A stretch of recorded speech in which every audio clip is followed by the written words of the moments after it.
नमस्कार दोस्तों, स्वागत है आप लोगों का हमारे चैनल मैथ्स मेकर में। तो आज हम लोग मैथ्स के कुछ अति महत्वपूर्ण प्रश्न देखने वाले हैं। सभी क्वेश्चन सिलेक्टेड क्वेश्चन है, प्रीवियस ईयर में पूछा गया प्रश्न है। तो सभी क्वेश्चन को आज हम लोग करने वाले हैं।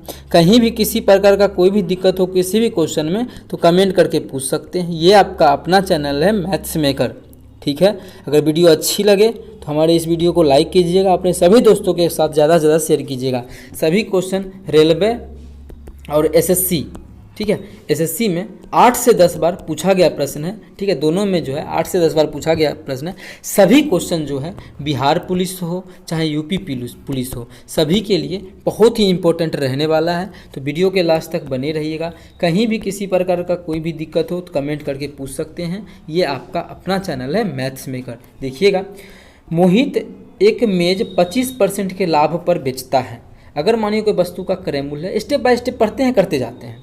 क्रय मूल्य 100 रुपये है तो एक 25% के लाभ पे बेचता है, मतलब कितना में बेचता है, 125 रुपया में बेचता है, ठीक है। कितना के लाभ पे 25% का लाभ लेता है तो 125 में बेचेगा। आगे, यदि वह उसके विक्रय मूल्य को 240 रुपया से कम कर देता है, विक्रय मूल्य को जो है 240 रुपया कम कर देता है तो उससे कितना रुपया का लाभ होता है, 5% का हानि हो जाता है। अगर मानिए, देखिएगा क्वेश्चन बहुत ही अच्छा है, ठीक है। इसको हम कैसे बनाते हैं, देखिए। अब यहाँ पे ना थोड़ा सा हम इसको इधर कर लेते हैं, हाँ, ठीक है। अब थोड़ा सा जैसे पेड़ बना के आदमी बनाता है ना क्वेश्चन, उस प्रकार से देखिएगा। क्रय मूल्य कितना, 100 रुपया है तो पहले जो है 25% का क्या हुआ, उसको लाभ पर बेचता है। यदि बोलता है विक्रय मूल्य को 240 कम कर दिया जाए, विक्रय मूल्य को अगर 240 कम कर देते हैं ना, घटा देता है विक्रय मूल्य 240, तो उसको दिखा ऐसा क्या, उसको 5% का हानि होने लगा। मतलब कितना में बेचने लगा होगा, 95 रुपये में दिख रहा है कि 5% का हानि लगा, 95 में बिकने लगा, ठीक है। आज परसेंटेज में कितना कम हुआ, तो अच्छा पूछा क्या है क्वेश्चन में, तो मेज का आरंभिक विक्रय मूल्य मतलब 125% का मान पूछा है। अब ध्यान से देखिएगा, परसेंटेज में देखिए कितना कम हुआ है, 125 से कितना हो गया है, 95, 30% का मान। एक्चुअल में कितना ही घटा है, 240 घटा है। रुपया में 240 घटा है, परसेंटेज में 30% घटा है। तो 0 से 0 कट जाएगा, 3 8 24, तो 1% का मान कितना हो जाएगा, 8। 1% का मान कितना हो जाएगा, 8 हो जाएगा। और इसको छोटा कर लेते हैं। अगर पूछता कि वस्तु का क्रय मूल्य कितना होगा, तो क्रय मूल्य कितना है, 100% है। 1% का मान 8, तो 100% का मान 800, ऑप्शन ए सही हो जाता। लेकिन हमको पूछा है कि आरंभिक क्रय मूल्य कितना है, 125%। 1% का मान 8, तो 125% का मान कितना हो जाएगा, 8 गुना 125। इसको गुना कर लेंगे तो 25 8 100 200, तो 1000 हो जाएगा। तो इसका जो क्रय मूल्य हो जाएगा वो कितना हो जाएगा, सॉरी, विक्रय मूल्य जो होगा, आरंभ वाला विक्रय मूल्य कितना हो जाएगा, 1000 रुपया हो जाएगा। कितना हो जाएगा, 1000, ठीक है। अगर क्रय मूल्य पूछता तो कितना हो जाता, 800, लेकिन पूछा है आरंभ का जो पूछा है वो विक्रय मूल्य पूछा है, तो 1000 ऑप्शन नंबर हमारा बी में है। तो ऑप्शन बी हमारा बिल्कुल करेक्ट आंसर हो जाएगा। देखिए कितना स्मूथली हम लोग क्वेश्चन को निकालिए। तो इस प्रकार से क्वेश्चन को बना सकते हैं, बहुत ही आसान था। आप लोग चाहे तो दूसरा भी इसका तरीका है, चाहे तो वो भी बता सकते हैं। देखिएगा अगला क्वेश्चन हमारा 3 नंबर है, क्या है, दो व्यक्ति की आयु का अनुपात 5:9 है।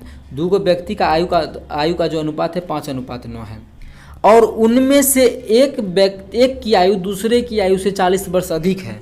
उनकी आयु का योग ज्ञात कीजिए। क्या निकालना है, योग निकालना है।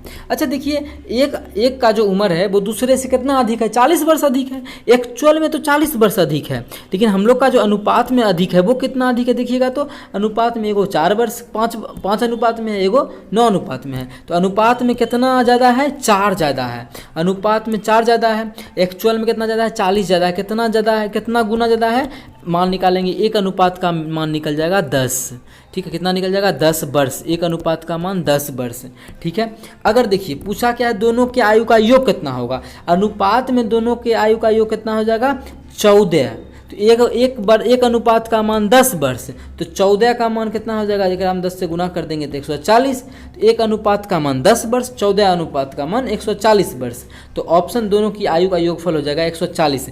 इसी में पूछता कि दोनों व्यक्तियों की आयु बताइए। तो अब देखिए 1 अनुपात का मान कितना 10 आ गया, तो इस आदमी का कितना हो जाएगा 5 रेशियो में है। 1 अनुपात का मान 10, तो 5 अनुपात का मान 10 × 50 वर्ष हो जाएगा। 1 अनुपात का मान 10, तो इसका है कितना 9 अनुपात में, तो 9 अनुपात का मान कितना हो जाएगा 90 वर्ष। ठीक है, तो एक आदमी का मान 50 वर्ष, दूसरे आदमी का मान 90 वर्ष। दोनों को जोड़ने से ऐसे भी जोड़ लेंगे तो कितना हो जाएगा 140, लेकिन उस तरीका से जोड़े तो जल्दी आंसर आ गया। तो आप लोग जैसे चाहे वैसे बना सकते हैं। बहुत ही अच्छा और बहुत ही आसान तरीका बताएं इस क्वेश्चन को करने का। कहीं भी किसी प्रकार का कोई भी दिक्कत हो तो कमेंट करके पूछ सकते हैं। ये आपका अपना चैनल, प्यारा सा छोटा सा चैनल है मैथ्स मेकर। ठीक है, कहीं भी किसी भी क्वेश्चन में अगर दिक्कत हो तो पूछ सकते हैं।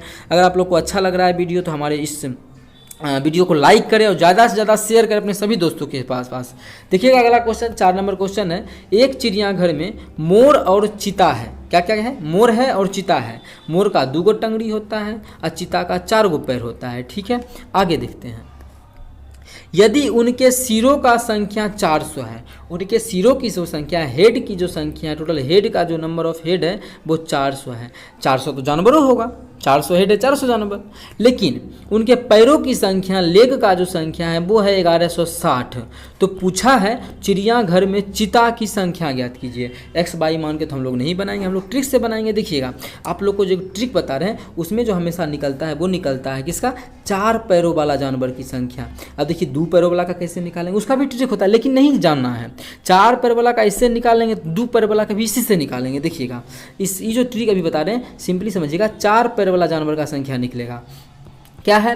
लेग बटा 2, पैरों की संख्या में 2 से भाग कर देंगे, ओकरा में हेड का संख्या घटा देंगे। पैर का संख्या क्या है? 11 गो 60 बटा 2। 11 में हेड क्या गो है? 400 है तो 400 घटा देंगे, हो गया।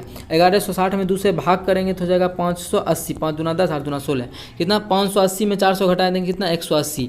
ये आ गया 4 पैरों वाला का संख्या। पूछा क्या है हमसे क्वेश्चन में पूछा, देखिए क्या है कि चीता की संख्या, मतलब 4 पैरों वाला जानवर की संख्या, चीता का संख्या पूछा है, मतलब 4 पैरों वाला जानवर का संख्या कितना? 180 हो जाएगा। कौन सा ऑप्शन में है? देखिए ऑप्शन बी में है, ऑप्शन डी में है, तो ऑप्शन डी हमारा बिल्कुल कितना हो जाएगा? 180। ऑप्शन डी करेक्ट हो जाएगा। इसी क्वेश्चन में पूछता क्या कि मोर का संख्या कितना होगा। अब देखिए टोटल मिला के कितना जानवर है? 400 जानवर है। टोटल मिला के कितना जानवर? 400 जानवर। तो ओकरा में चीता है 180, तो मोर क्या होगा? 400 में 180 घटा लेंगे तो मोर जो बचेगा, मोर कितना होगा? 220 गो मोर होगा। अगर मोर पूछता तो ऑप्शन नंबर बी हो जाता। ठीक है, मोर, क्या? मोर, मोरों की संख्या 220। हमसे पूछा था चीता की संख्या, तो ऑप्शन डी हमारा बिल्कुल करेक्ट। तो पूछा है चीतों की संख्या, तो चीता की संख्या हो जाएगा ऑप्शन डी 180। तो 2 पैरों वाला का जानवर का संख्या पूछे या 4 पैरों वाला जानवर का संख्या पूछे, किसी का भी पूछे तो इस तरीका से हम लोग निकाल सकते हैं। उम्मीद करते हैं दोस्तों समझ में आ गया होगा। कहीं भी किसी प्रकार का कोई भी दिक्कत हो तो कमेंट करके पूछ सकते हैं। ये आपका अपना चैनल है मैथ्स मेकर। अगर वीडियो अच्छी लगी हो तो अपने सभी दोस्तों के साथ शेयर कीजिएगा और लाइक तो बनता ही है, लाइक भी कीजिएगा। अगर चैनल पर नए हैं तो चैनल को सब्सक्राइब कीजिएगा। मिलेंगे नेक्स्ट वीडियो में इसी प्रकार का बेहतरीन क्वेश्चन लेके। Thank you.